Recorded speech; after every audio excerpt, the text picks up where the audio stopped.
中美合作，世界和平的关键枢纽。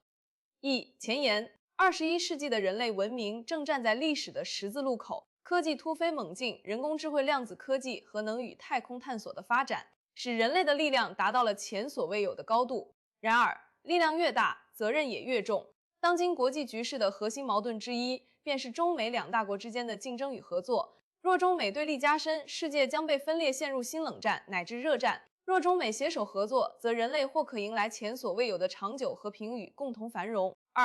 中美矛盾的根源。中美之间的矛盾并非单纯的意识形态对抗，它同时涉及经济利益、地缘政治、科技安全与全球秩序的主导权。美国长期作为世界霸权，希望维持以自身为核心的国际体系，而中国的崛起则代表着一种多极化的世界趋势。这种体系冲突本质上是旧秩序与新秩序的拉锯，但历史证明，当两大强权无法妥善处理关系，世界往往陷入动荡。第一次世界大战源于欧洲列强的军事同盟与猜忌，第二次世界大战则来自于经济封锁与极端民族主义的扩张。若今日中美重演此一历史错误，世界将面临毁灭性的后果。特别是在核武与 AI 时代，任何冲突都不可能再有限度。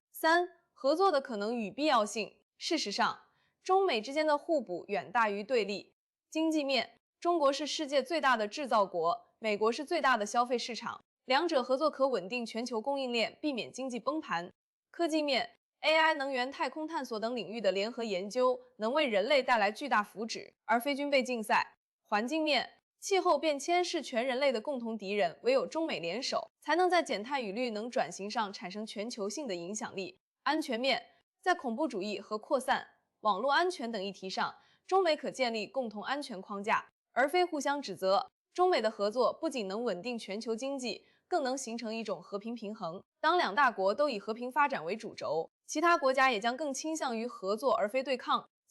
合作的具体方向，建立战略互信机制，恢复军事高层对话，防止误判与意外冲突，推动共同经济倡议，如亚太地区的基础建设、数位经济与粮食安全合作、环境与卫生合作，共同应对气候变迁与未来疫情，建立全球健康安全网，文化与教育交流，促进民间理解，消除媒体与政治制造的仇恨。这些合作不仅是外交上的姿态，而是全球生存的必然选择。